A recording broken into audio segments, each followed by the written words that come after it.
안녕하세요. 구름이입니다. 구독과 좋아요 부탁드립니다. 바이에른은 챔피언스 리그 16강 2차전에서 레버쿠젠을 상대로 원정 경기에서 2대0으로 승리했습니다. 콤파니 감독은 1차전과 거의 똑같은 선발 11명을 내보냈습니다. 부상당한 노이어를 대신해 우르빅이 출전했습니다.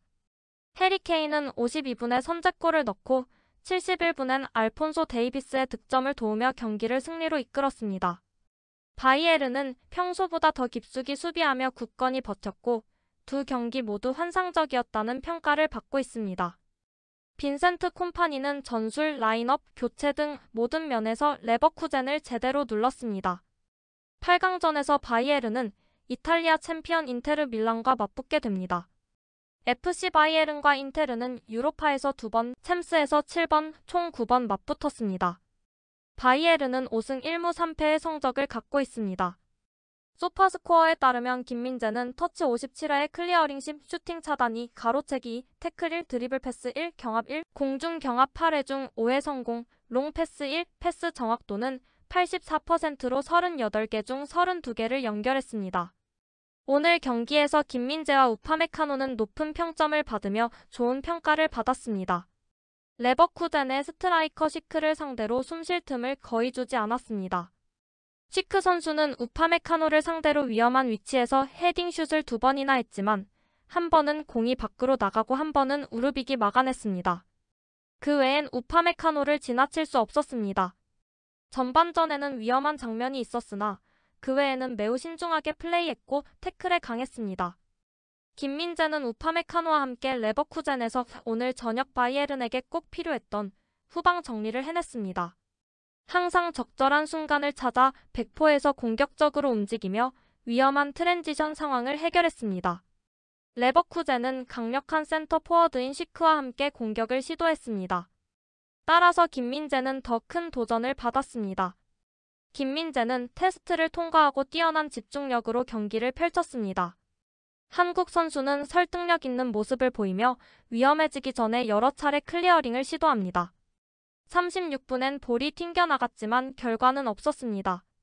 후반에는 중요한 지상과 공중 경합에서 많이 승리했습니다.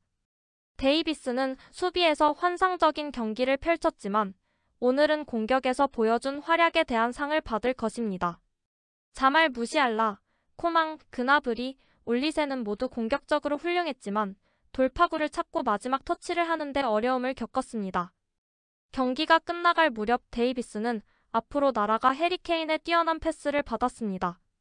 데이비스의 감탄사는 왼쪽 측면에서의 끝없는 활약에 대한 좋은 보상이었습니다.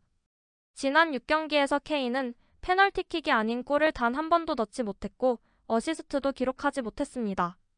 하지만 오늘 경기의 승부를 결정짓는 골을 터뜨리고 앞서 언급한 어시스트로 데이비스를 도우며 차이를 만드는 역할을 했습니다. 레버쿠젠과의 2연전에서 케인은 이번 시즌 내내 부족했던 감각을 재발견했습니다. 선수들은 오늘 경기에서 준비했던 대로 경기가 잘 풀려 성과에 만족하고 있습니다. 첫 순간부터 우리는 매우 좋은 성과를 냈습니다. 우리는 경기에서 이기고 싶었습니다. 우리는 결과를 위해 플레이하지 않았습니다. 우리는 많은 기회를 만들었고 높은 수비와 강도 높은 수비를 펼쳤습니다. 최고의 경기력이었습니다. 레버쿠젠과 같은 팀을 두 경기에서 5대0으로 이긴 것은 우리가 얼마나 좋은지 보여줍니다. 경기 전에 많은 논의가 있었습니다. 우리는 우리가 어떤 팀인지 보여주었습니다. 우리에게는 매우 좋은 경기였습니다. 우리는 함께 매우 잘 수비했고 골도 넣었습니다. 결과에 만족합니다. 인테르보다 지금은 분데스리가만 생각하고 있습니다. 유니온 베를린에서 이기는 것이 우리에게 매우 중요합니다. 다음에 무슨 일이 일어날지는 지금 당장 중요하지 않습니다. 우리는 잘 준비했습니다. 우리는 진출하기 위해 최고의 성과를 내야 한다는 것을 알았습니다. 두 경기에서 정말 잘했고 90분 동안 강도를 유지했습니다. 다음 라운드에서도 똑같이 해야 합니다. 크로스바를 때리는 것은 정말 짜증납니다. 저는 더 노력해야 합니다. 하지만 우리는 경기에서 이겼고 우리는 나아갑니다. 저에게 가장 중요한 것은 성과를 낸 선수들에게 큰 칭찬을 하는 것입니다. 물론 두 번의 승리는 저희에게 중요합니다. 시즌을 결정짓지는 않지만 저희는 레버쿠젠에 대한 존경심이 큽니다. 처음부터 쉽지는 않았습니다. 숫자의 차이가 전부는 아니지만 저희에게는 두 번의 좋은 경기였습니다. 오늘 선수들이 이루고자 하는 것에 얼마나 목말랐는지 다시 한번 보여줬다고 생각합니다. 우리는 이제 이겼고 너무 흥분하고 싶지 않습니다. 후반전이 매우 흥미로웠습니다. 전반전에는 평소처럼 압박하는 경기를 했고 깊이 파고들었습니다. 많은 기회를 얻지 못할 거라는 걸 알았지만 기회를 만들었습니다. 후반전에는 상대가 공격수를 많이 투입했음에도 잘 수비했습니다. 우리는 열심히 싸웠고 크로스를 방어했고 위협적이었습니다. 균형 잡힌 좋은 경기였습니다. 인테르와의 경기를 정말 기대하지만 그 사이에 몇 경기가 더 남았습니다. 제 임무는 항상 다음 경기를 준비하는 것입니다. 해리의 개인적 동기는 제가 많이 말할 필요가 없는 것입니다. 뛰고 싶어하고 경쟁하고 싶어하는 유소년 선수와 같은 최고의 선수가 있을 때 도움이 됩니다. 해리가 어떻게 준비하는지 보면 코치로서 침착함을 유지할 수 있습니다. 레버쿠젠과의 경기에서 두 번의 좋은 경기를 펼친 것은 놀라운 일이 아닙니다. 바이에른이 레버쿠젠을 5대0으로 이겨 팬들은 매우 만족해합니다. 독일 최고의 팀이라고 여겨지는 팀이 방금 해체되었습니다. A부터 Z까지 훌륭합니다. 케인, 무시알라, 키미히가 뛰어났습니다. 엄청 자신감이 넘치는 우르빅도 있고 재밌었습니다. 비난할 게 없네요. 레버쿠젠이 바이에른과 같은 수준이라고 더 이상 말할 필요는 없을 것입니다.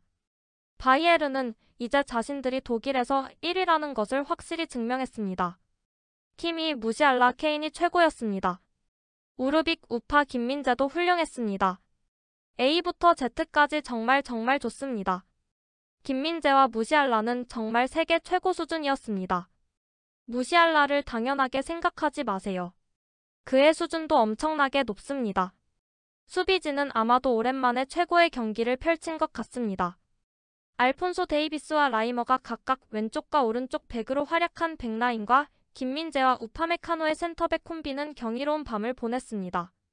우파메카노의 패트릭 시크에 대한 맨 마킹과 공중 방어는 이 세상 밖이었습니다.